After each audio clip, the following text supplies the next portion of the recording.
Just a brief bit of the spice, daring and tension there from Jack Nicholson and Jessica Lange and the outstanding thriller The Postman Always Rings Twice. That piece of cinema history came courtesy of American director Bob Rafelson, who sat next to me now. Hi, Bob. Now, that's the first time you've seen that clip ever. It's after I make a movie, I have a real resistance to looking at any picture that I've ever made. So when it's done, and remember, I've looked at it 1,000 times in the making of the picture, I have a hard time looking at it after that. I don't want to. Now, the movie sees a real great chemistry between Jessica and Jack. Yeah. Did you know that when you were casting, or did it just happen? No, I think that's, in order for a film like this to work, with the intensity of the relationship, the passion between the actors is what the film is essentially about, much more than a big, elaborate story. It seems to me you have to be absolutely sure that they're going to have that kind of chemistry, and so you do everything to determine that long before you cast the people in the movie. Because Jessica Lange, it was you actually found her, didn't you, out of nowhere? Well, yeah, no, not quite. She had done King Kong, but then she had virtually quit acting because there was a lawsuit between her and the producer of King Kong, and she decided, well, she wasn't going to do any more movies if she had to do that kind of thing. So I found her in North Carolina acting in a play, and I went up to see her. I arrived, unfortunately, at about 1 o'clock in the morning in a motel. And the desk said, I said, I'm a bit late, so would you tell Jessica that I'll see her in the morning? The desk said, no, she's on the telephone, why don't you go up now? And I did. And she greeted me with a telephone crooked in her neck, and she opened the door, and she was sort of in this part negligee, part robe. It was quite late at night, and she sat me forth on the couch. And she lay down on the bed and continued to have this dialogue that she was having for almost an hour, by the way, with her then boyfriend. Right. And I was sat there kind of like entranced by this, and I thought, well, if this woman could be as natural on screen as she is right now, she'll be a gigantic star and a brilliant actress as well. Because she looked natural, and in the movie she's very sexy. I mean, it's quite a raunchy movie, isn't it? I mean, for Jessica and Jack, there were some very steamy scenes which steamy, did kick raunchy. I don't know about raunchy. Steamy, I'd say. Steamy. It did kick up a lot of fuss in the States, didn't it? These scenes. Yeah, yeah. It was actually, for whatever reason that I could never understand, it was X-rated when it first came out, and then I had to kind of push the boundaries a bit and threaten to sue the ratings board because there was no grounds for it to be X-rated. They thought that they saw the genitalia of the actors, and I kept on saying, where?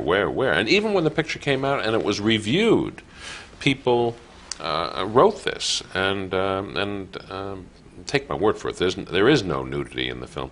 But perhaps because it's so erotic, people tended to see things that they weren't actually seeing. They weren't actually seeing. Great filmmaking then. And you've done 8 films with Jack, all in all, haven't you, over the years? Well, now? in different categories, yeah, because he started writing. Jack was sort of an out of work, or his sense of himself was that he was a failed actor when we first met, and I was writing a picture for the Monkees, and asked Jack if he would write it with me, and he did, and co-produced it with me. And during that, I was producing Easy Rider, one of the producers of Easy Rider, and I thought that Jack was a stunning actor, and then I was writing 5 easy pieces for Jack, and all of this took place in a period of about 18 months. Well, he's gone on to prove he's a stunning actor. 3 Oscars now, this year, got the 3rd one. What is it about him that makes him, first of all, so popular? His eyebrows. That's simple. It's as simple as that. If you've got eyebrows like that, you make it all the way. Roger Moore, then, probably... Not likely. Oh, no? Roger Moore relied on his eyebrows for a lot of things. He's got eyebrows, but they don't have quite the flexibility of Nicholson's. Nicholson's kind of V right up there and then hook back down again. Jack is a superb actor. He's a trained actor. He cares about his acting. He always tries to challenge himself in the parts that he takes. Other actors are somewhat indifferent to that sort of thing. They want to play the same thing over and over again. Jack does not want to. I can't think offhand of an actor that I respect more, and it's not simply because I've worked with him so many times. He's a friend, isn't he, as well? He is that. Yeah. Yeah. You must have been delighted when he won the Oscar. Pardon me? You must have been delighted when he won the Oscar this year. I was indeed, yeah. Yeah. Absolutely. I mean, we mentioned Jack, you mentioned the Monkees. I mean, you've also worked with Arnold Schwarzenegger in his first movie. I mean, what was it like, you know, kind of launching people's careers, as it were? Well, with Arnold, I was doing a picture that required, it was in the mid-'70s, and I was doing a picture that required a bodybuilder. Now, bodybuilding was held in some disdain at that point. People thought that people who kind of flexed their muscles in this particular manner and made them so outlandishly large and sculpted that it was all very ugly. It's now kind of de rigueur for most people to kind of go to the gym, do Stairmaster, work out, Take and kind of steroids, shape allegedly. themselves, you know. But at the time, that was considered pretty ugly. But I didn't think so, and I thought that for the movie, I needed somebody who really was well, he was Mr. Universe. And I went on tour with a bunch of bodybuilders, including Arnold, and he kept on saying, you know, you're going to make this movie, but sooner or later you find there's nobody else who plays this part but me. And he was right. He had this enormous self-confidence, an enormous, ingratiating, and warm, glowing confidence about himself. Did you think he would go on to be I suppose, the star? I have to confess, I thought that he would be very, very good in the movie, but I did not imagine that somebody who had a name, Schwarzenegger, and an accent, Austrian, that he would be accepted by the American public to the degree that he was. I thought he would do something, but I didn't think it was going to be that big.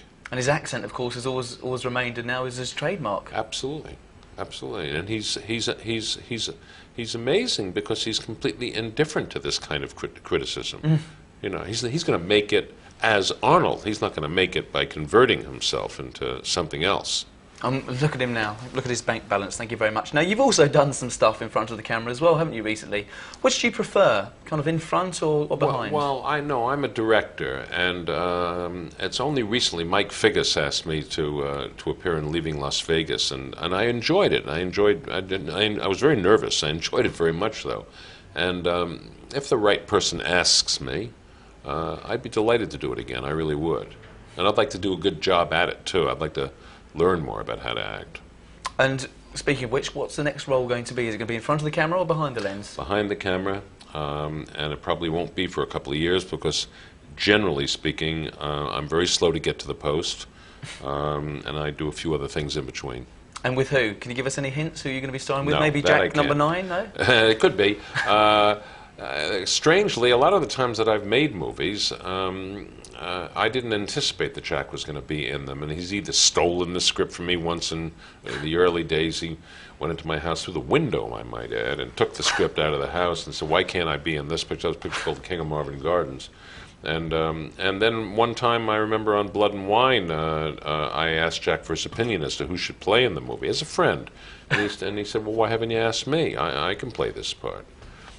So I don't contemplate always in my head who's going to be in a movie. I try to get the character, and I try to define the character as well as I can, and then see who's the best actor to interpret it. You know? But it's always nice, though, when Jack Nicholson comes along and says, "Oh, well, I fancy go at it," isn't it? It's a bit of a nice compliment, really. It is that, yeah. Well, Jack Nicholson's in The Postman Always Rings Twice. The film's out on video, and we wish you the best of luck with that, Bob. Thank you. Thank you kindly. Brilliant.